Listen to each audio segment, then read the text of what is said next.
Hi all. I just want to give you a little booster shot in this odd week where we don't have Monday's class. From responding to many of you on the Padlet, I thought I'd try and just go over and prompt you really into this site and into this project. Something I think that's really coming up for so many of you with, biophilia and community and thinking about water and thinking about biodiversity, etc. And what I want to challenge you to is to let plants lead the spatial layout. By that I mean, I think a lot of the examples we see come from Northern Hemisphere ways of thinking about urban space, and they are probably based on, cars and footpaths, which we know they are, yet here we are trying to use an endemic species. We know in 2024 that we're being pushed that way. So let's just hold that thought with me while we talk through this. And I want to show you an example where I think they're doing it very, very well. Lyndon has put up so many good examples in the Padlet. Please look through everyone's comments from Lyndon and I, because there'll be relevance across them. And certainly one of the best is the missing jigsaw pieces by Benson. And on page 51 of the 47 of it, sorry,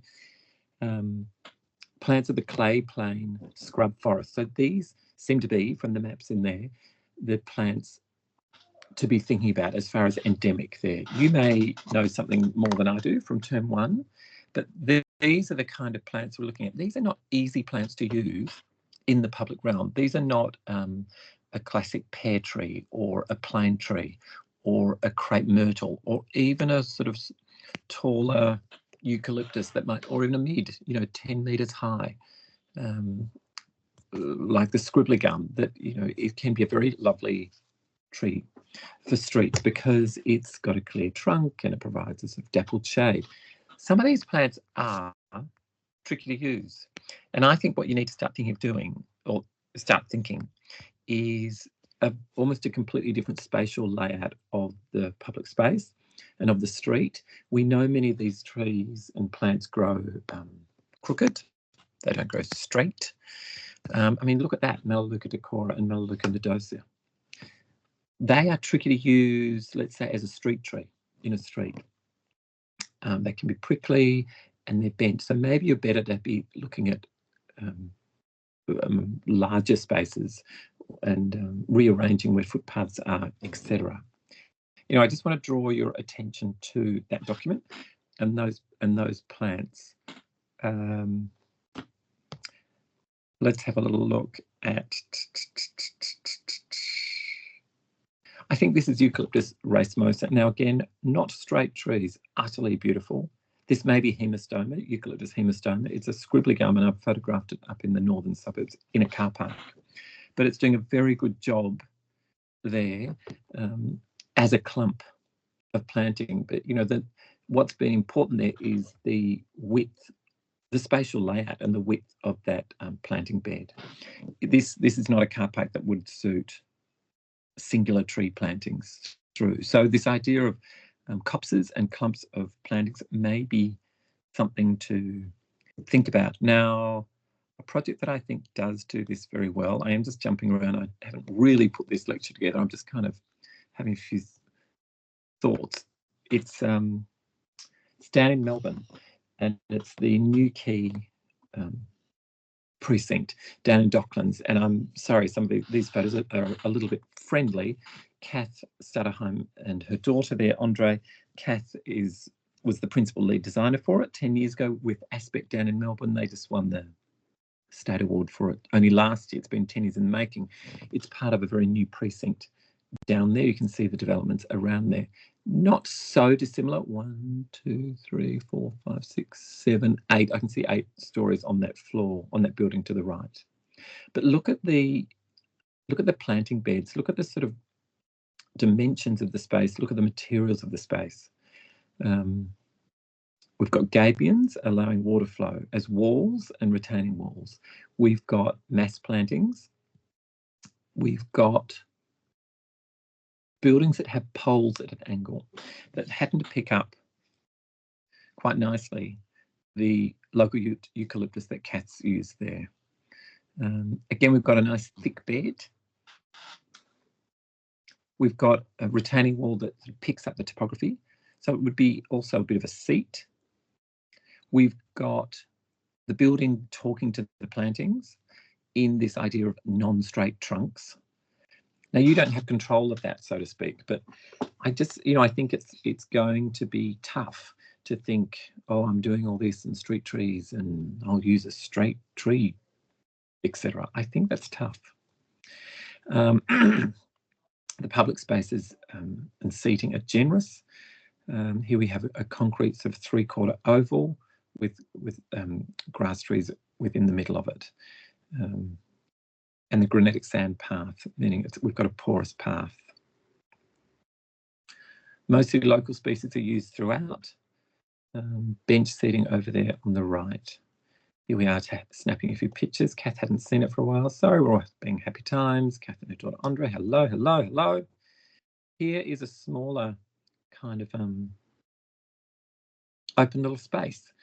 Now, you could use sandstone in this way very, very well, but there's a nice continuity between the Gabion rock and the stone used now as seating and as granitic sand. So much like Kate Luckcraft's with Aspect, also with her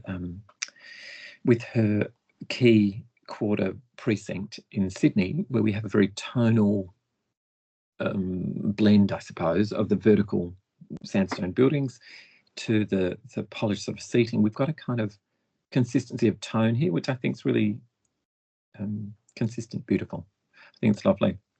Still chatting, but we see walls becoming different sorts of versions of seating, as well as levels, and allowing planting. We've got Wistringia in there. We've got very pedestrianised street or car access, all one level as you come in. Big, thick garden beds.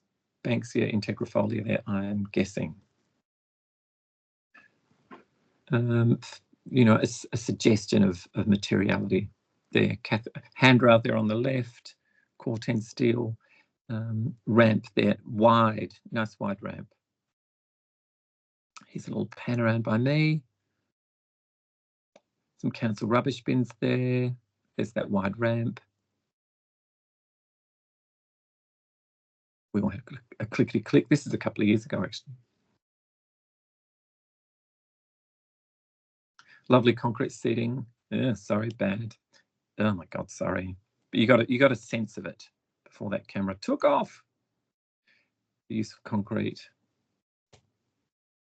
There's a bit of detailing there. So a very customized, unique seat, but it's picking up on the curves of the paths, etc., around.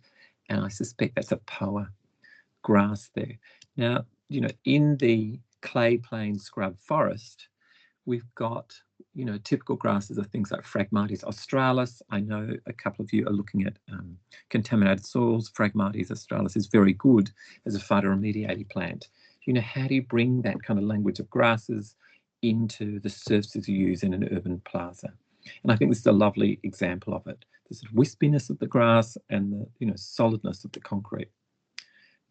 Kath wouldn't have had control over those materials, and a wide open public lawn. But what's that lawn on top of a little bit of a Wistringia? Look at the planting. There's those crooked, that sort of building planting interface.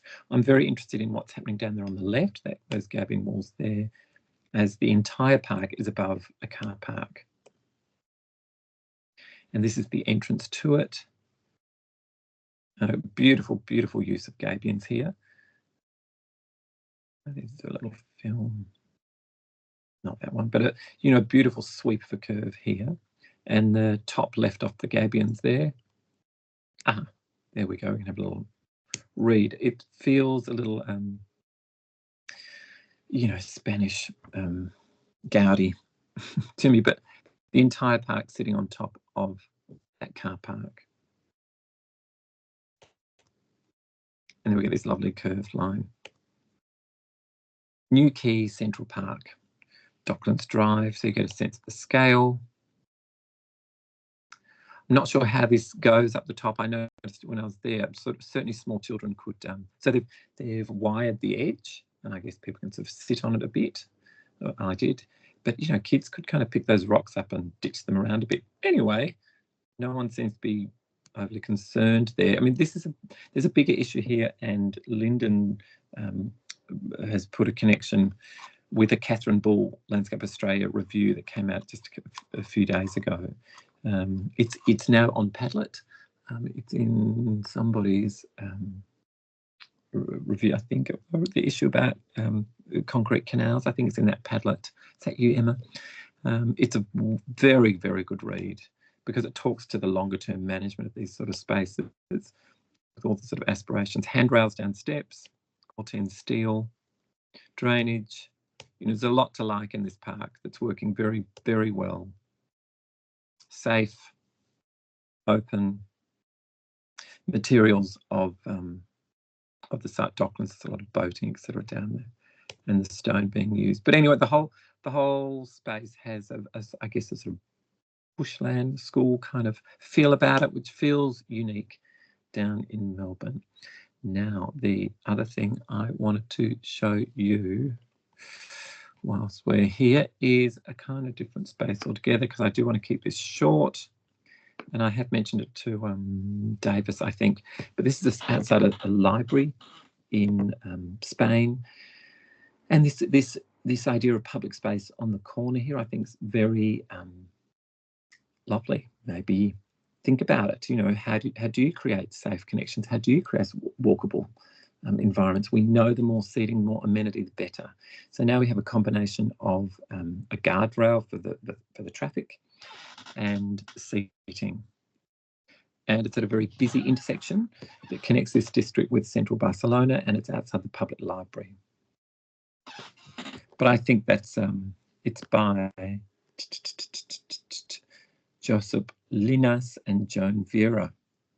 If you want to look that up at all. I think that's all I particularly wanted to mention. Lastly, and I know I've talked about it a little bit, there's key quarter for a sense of that tonal sort of consistency. But again, this is a retrofit of a heritage space, whereas you are all, you know, you're in a more new development feel. So, you know, and this isn't about biodiversity as much. It is a little. We've got plants and we've got greenery. It's kind of like an urban space. But what we need to do as landscape architects is lead these sort of developments and let biodiversity lead it. So how do we do that? And the better biodiversity in place document does refer very well to this. The very good example to look at is, I won't go to it, but it's, you know, that's a great stat. 36% public green space is made up of street verges, most of which is covered in lawn. Imagine if we converted just a portion of this to biodiverse planting. Now, this is exactly what Hassel have been trying out here on page 44. You can look it up on the Showground Metro planting trials. I've been involved with Chloe Walsh, who's been part of some of this also, and we've been doing a Sydney pollinator lab, and I've shared that Instagram link with some of you, maybe not all of you. What else do I want to mention before I get out of here? Here's a look at Banksia serrata. Again, I think it's important to go and have a look at some of these plants. What is their form? How can you use it? You know, there is Melaleuca nodosa. We know it grows about 1 to 4 metres, or 10, depending what research you look up. Flowers April to January, September to November. You know, could you fit that in somewhere? How that crooked plant, Acacia pubescens. Now, this is a rare plant and it's endangered. It feels like it's part of our moral planting responsibility to try and use this plant. Now, it flowers in, when's it flower? August, October. I think I said to somebody on Padlet, do you have a wattle festival like all around? Like, how do you use it? It's tricky in a street space. Edge of a park. Can you use prickly plants on the edge of a park? Can you manage dogs, etc., by using prickly plants? There's things like Hakea sericea and Acacia ulcifolia. They grow to that 2 metre mark. Now, these can be slightly difficult plants to use in in public space. What about the swamp oak? It's definitely a clay plain scrub forest plant. How tall does it grow? It grows, I don't have written it down, but anyway, we can have a look. Look it up. Get the details and think, how could you incorporate this into a street near a wetland? But I think this is a way to go for us all, to be leading the spatial configuration by the use of these plants. Okay, that's all I'm going to say today. Have a great weekend. Think of some of these examples if you can over the weekend, and it is bye from me.